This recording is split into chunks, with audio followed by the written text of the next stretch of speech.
Right, good afternoon everybody and welcome to the Flight of the Eagle show. My name is Chris and along with David and James and a few feathery friends, I'm hopefully going to entertain you for the next 20-25 minutes or so.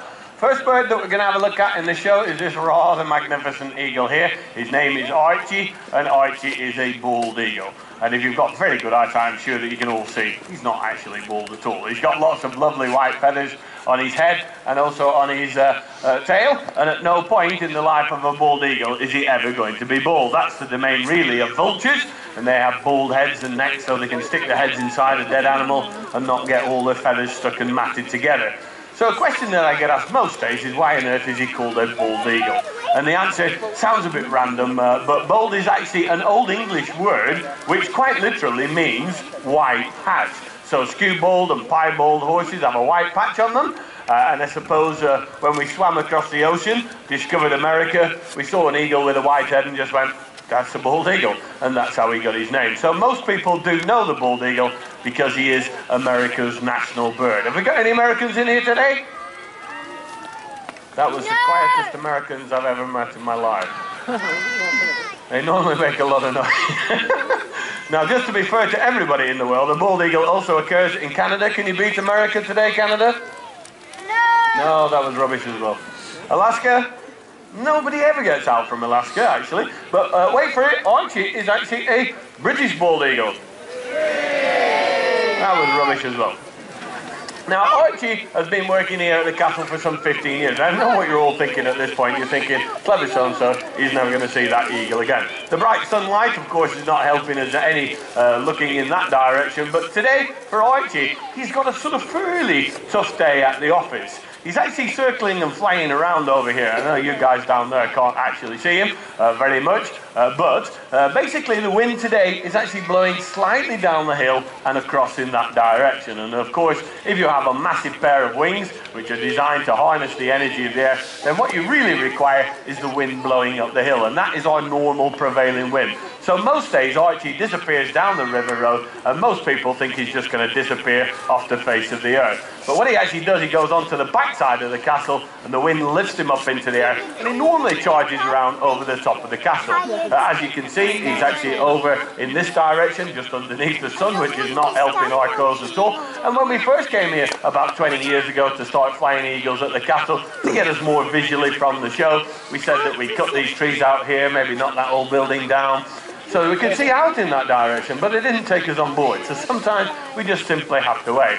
But Archie is actually trying to get back here. I don't want you to think he's actually going somewhere else. He's been here for 15 years, and he actually understands how to fly. So all of our birds actually start their careers not actually here, but actually on the side of a mountain up in North Yorkshire. It's called Pen y Ghent. It sounds like it should be in Wales, but it's actually one of the Yorkshire Dales national peaks. And that's where all of our eagles cut their teeth, on the side of a mountain with the wind blowing up the hill.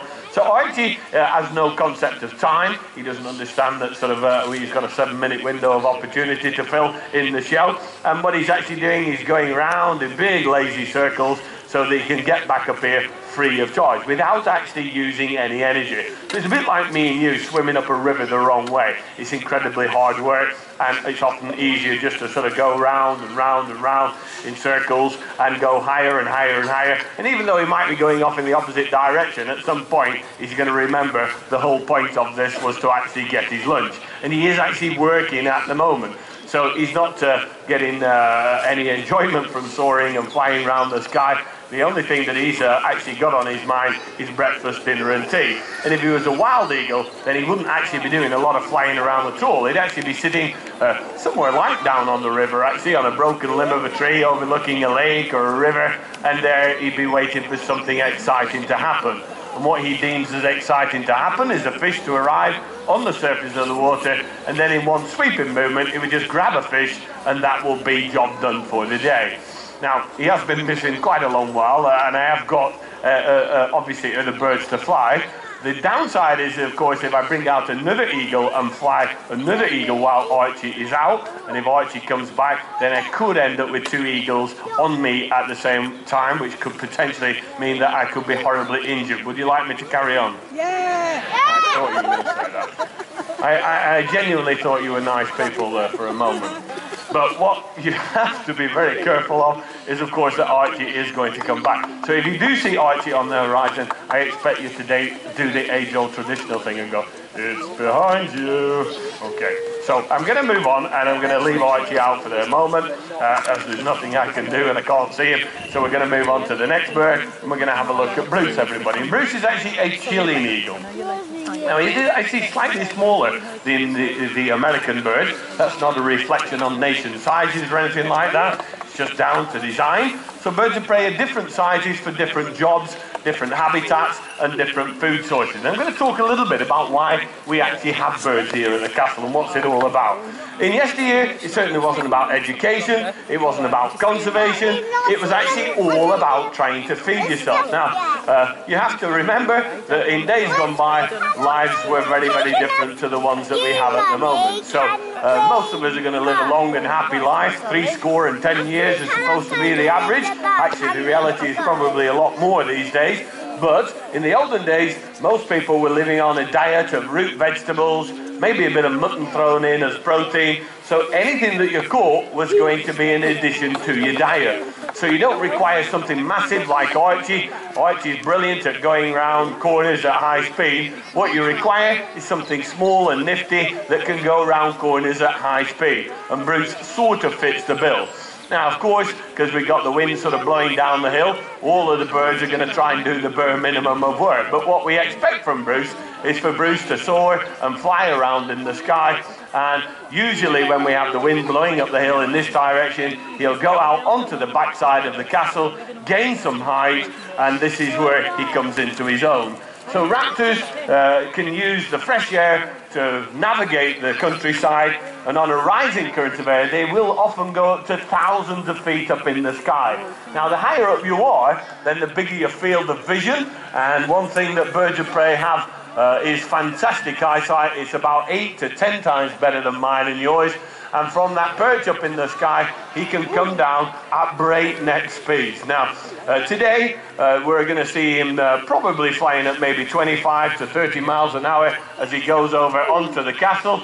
But if there was something that he wanted to catch and eat, then he's got like a turbocharged unit. He can pull his wings back and fire around at incredible high speeds. And in a dive out of the sky, he can do amazing speeds, up to 150 miles an hour for a species like Bruce. And I'm not saying that the Chilean eagle is the best eagle in the world. What I'm actually saying is about the right kind of size to do the jobs that we require as a falconer.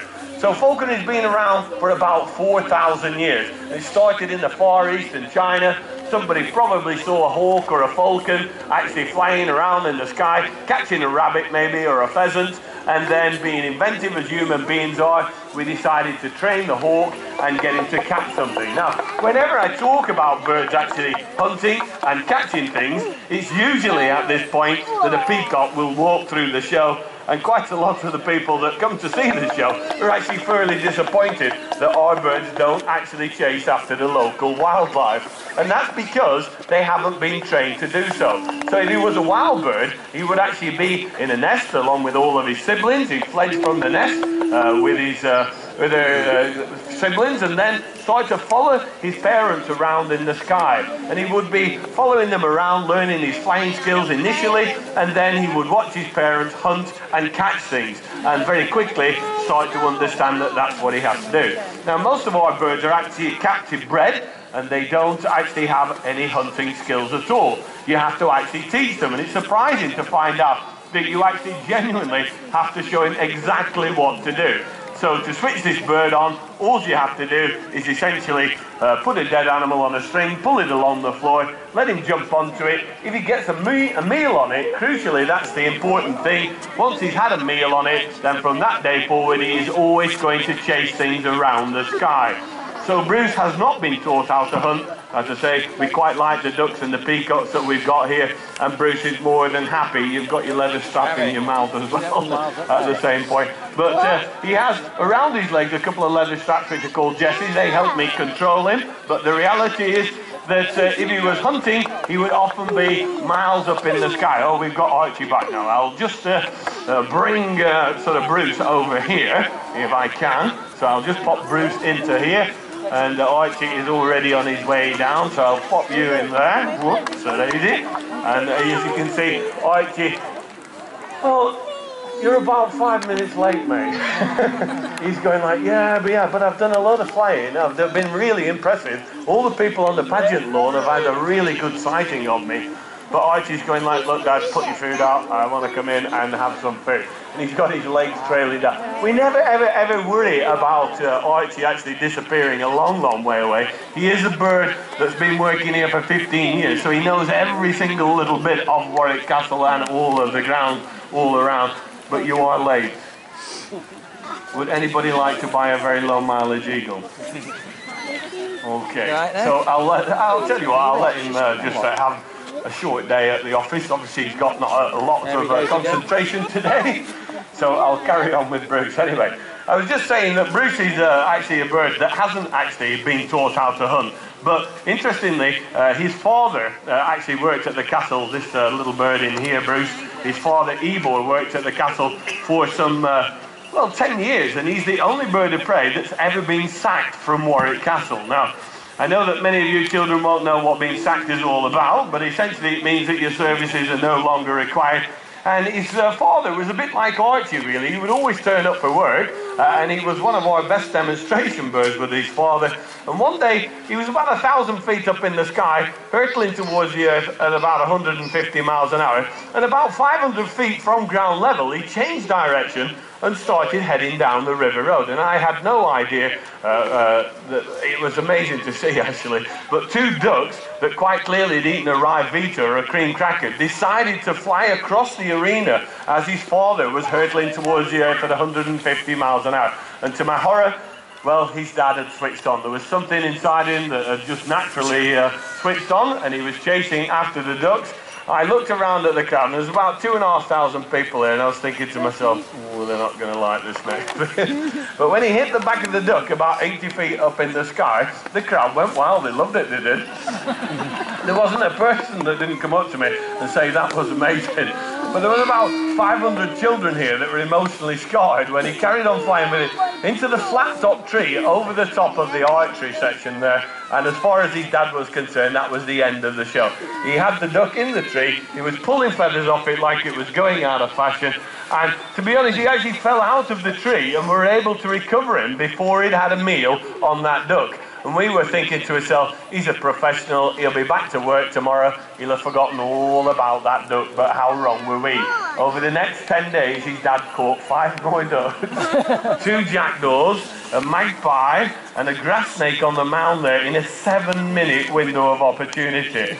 So with a bird like this, you could catch half a dozen rabbits in an afternoon, which is more than enough to feed you, your wife, Auntie Gertie, the cat and the dog as well, and that's what falconry was about. And it was a bit like the football of its day. Everybody was training and flying birds, but when the shotgun was invented in the 18th century, essentially it just made it so much easier for people to go out and actually shoot things. So falconry sort of died out a little bit. Anyway, let's give Bruce a big round of applause. He's done very well for us. I'm going to pop him in that box. He does have air conditioning in there and a little PlayStation and a drinks cabinet. He'll be quite happy for the next 5 minutes, and that means that we can move on to the next bird. And the next bird is actually a lammergeier. Now, most people have never even heard of a lammergeier. It's an amazing bird. It's totally unique in the world. It's actually a bird that, well, has been wronged at the hands of human beings. And I have to say that sort of 200 or 300 years ago, birds of prey were quite openly persecuted, and that is because they do kill livestock. And of course, this debate goes on and on and on, and an eagle is never going to have a fight with a sheep or a goat, but where sheep and goats occur on the side of a mountain, this bird can come along, well, a big golden eagle or a white-tailed sea eagle can come along, knock it off the side of the mountain and then consume its body. And because this actually looks like an eagle, he was tarred with the same brush. But this has always been a bird that's been innocent of his crimes. So lammergeier roughly translates to lamb vulture. And a vulture, obviously, yes, we all know what a vulture does. He eats dead animals. But this name lammergeier, lamb vulture, sort of implied that he eats lambs, and he doesn't. He actually eats bones for a living. and he's actually the only bird in the world that eats bones exclusively. So after everybody else has finished eating every last morsel of flesh, this guy comes along, and with his sharp, powerful bill, he just snaps through rib bones, sword swallowing 10, 12-inch bones down the hatch without any problems at all. But where it gets really cool and interesting is how they deal with massive bones. So you've got hips, leg bones, skulls and things like that. And what they actually do with those, they pick those up, fly around with them until they find a sheet of rock, and then drop them down time and time again until they smash into pieces that they can swallow. And we always used to think that that would be a learned behaviour. But when we were training Barty up at Pen y Ghent, so that's where I live right on top of that mountain, and that's where all the birds come and go. And one day he was out for a couple of hours, which wasn't unusual. All the birds are just sitting around on dry stone walls and things like that, usually scaring walkers going up and down the mountain.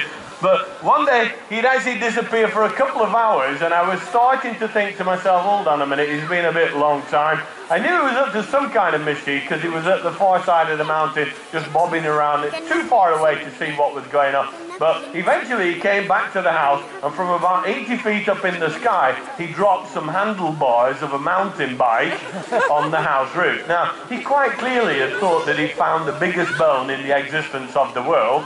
I could tell by all the dints and the scratches on it that he'd obviously been bouncing it up and down on the rocks for a while. It did make me laugh, honestly. You had to be there, I suppose, to appreciate it. A little bit later on in the day, as I was having a glass of red wine and reflecting on the bird flying activities, I did start to wonder whether there was maybe a cyclist dying behind a dry stone wall or something like that, but didn't see anything in the paper. So I think it really was just something that was left behind and certainly got the interest of the lammergeier. Something obviously that we haven't tried to encourage. It would be a health and safety nightmare. Anyway, so I think the lammergeier has actually disappeared and gone over the other side of the wall, James. So, oh, he's on his way back here. Ooh, so let's give him a really big round of applause.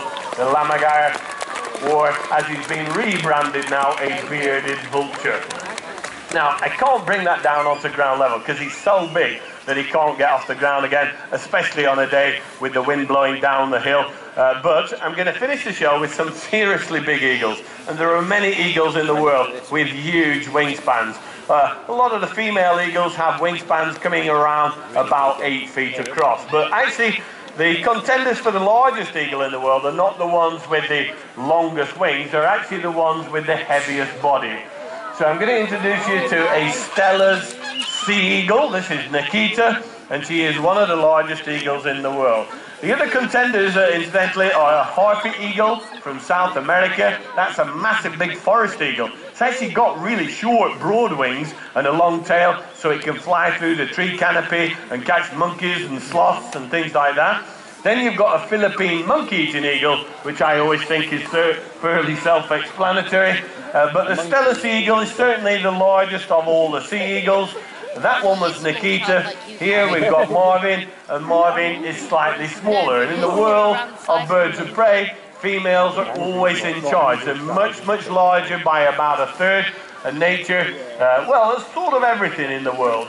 These are birds that are a long way from home. They're from Eastern Russia, Japan, and Korea. There's a peninsula called Kamchatka, the Sea of Hokkaido. That's where you would expect to find the Steller sea eagle at home.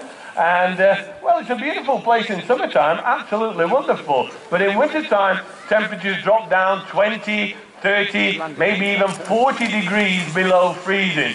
So for the vast majority of the winter months, they're living in the freezer, which sort of explains what this big tin opener is for on the front of their faces. It's a massive bill. So if they catch a fish and it's alive, by the time they've gone 200 or 300 yards at -40, it's a block of ice. Any animals that succumb to those terrible winter pressures are also going to be a block of concrete, and their beaks continually grow, a bit like our fingernails, and these are guys that eat from the freezer all throughout the winter months.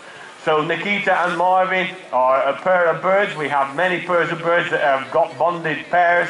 They love each other to bits. Last year, they were just old enough to breed for the first time at 6 years of age, and they built an enormous nest. They didn't actually lay any eggs, but we're expecting big things from them this winter time, and they are well, doing an awful lot of talking to each other at the moment. Of course, they enjoy each other's company. They fly around every day. But to keep them really fit, we're going to give them a serious exercise, and we're going to head them up to the top of Guy's Tower. So David, who's on the top of the steps there, you can see him just turning around and gently starting to jog towards Guy's Tower. And he's going to run all the way to the top of Guy's Tower. And I know you're going to be thinking, ooh, we're going to be waiting ages. It took me about an hour to get up those steps. I had to stop for oxygen on the way up there. But David, when he's match fit, can do this in about 25 seconds. So he should be coming out very shortly on the right-hand side. Give him a big round of applause. It is the same person. And of course, David doesn't want to go to the top of the castle. Marvin is the first to respond, but David's getting paid lots and lots of money.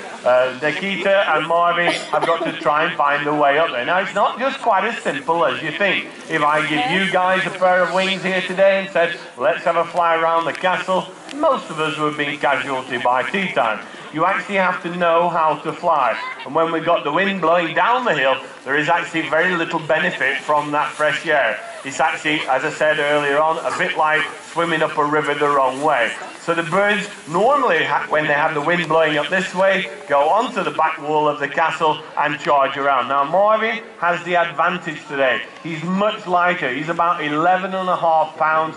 So by going up onto the mound there, which is the oldest part of the castle, he's actually positioned himself directly downwind. So every time his wings hit that fresh air, then he can actually step onto it. Now I have no idea where Nikita is, but I know that Nikita is definitely going to be having a very bad day at the office. And that's because she, well, weighs 18.5 pounds. And she's actually set off and is, well, on the far side of the castle. Here she comes now. And what she's actually trying to look for is something that's going to be useful to her. Now, there is no fresh air that's going to be useful today, so she's going to have to do some serious work. Or she's just going into town to the butcher's. That's the second option. But actually, she's just using the top of the yew tree hedge here to try and find some fresh air that is useful. And she's gone off in that way, but I'm sure that she's actually working her way into the wind and heading in that direction. But of course, it's a tough old day at the office. And both of these birds, incidentally, are super fit. Now Marvin has obviously already made it up there.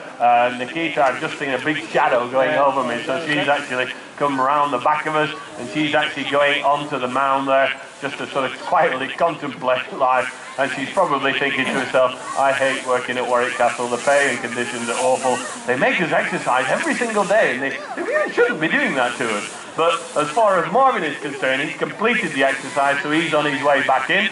And you will laugh at the air brakes. The air brakes leave a lot to be desired when it comes to slowing down. Big birds like Nikita and Marvin often will wibble and wobble from one side to another to slow themselves down so they don't actually damage their feet.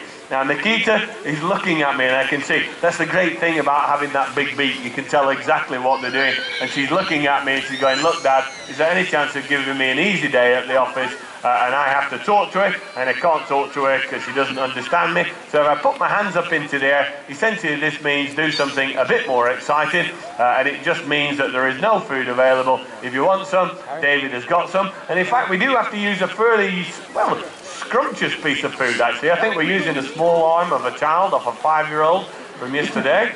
There's one knocking about at 5 o'clock, and that's about a pound of meat. And of course, Nikita can see that very, very easily. But she's looking at me as an appeal system, and I'm definitely never going to give you an easy day at the office. So I can see her body language is changing, and she's now going to have to, again, really dig in. It doesn't always get it, but it has to just keep doing it until eventually it gets it. But I think she's made that fairly easily this time. Let's give her a big round of applause. She's carrying a lot of meat uphill. And then we're going to bring you back down. And of course, all of these raptors have fantastic eyesight. It's about 8 times better than mine and yours. And you can see I put 3 pieces of food down there, and Nikita is sitting on the top of the castle. And that's because they know about pay and conditions, working practice. And when I bring out the next piece of food, then there you go. You can see that she knows exactly how much food she's going to get. But you will laugh at the air brakes, and she's going to again come right round, nearly touching this tree here, so that she can come in and use the air brakes. Watch out, you don't really go through trees very well. Okay, let's give all the birds a really big round of applause. They've done a fantastic job for us. If you've enjoyed that show, then you'll definitely want to come back to the second show a little bit later on today. At 2:30, we're going to fly an Andean condor with a 10'6" wingspan. That's the biggest bird of prey in the whole world. A massive big owl called Ernie, an Egyptian vulture, a baby bald eagle, and 8 or 9 black kites dancing around the sky. So do enjoy your day here at Warwick Castle. Thank you very much for watching, and bye-bye for now.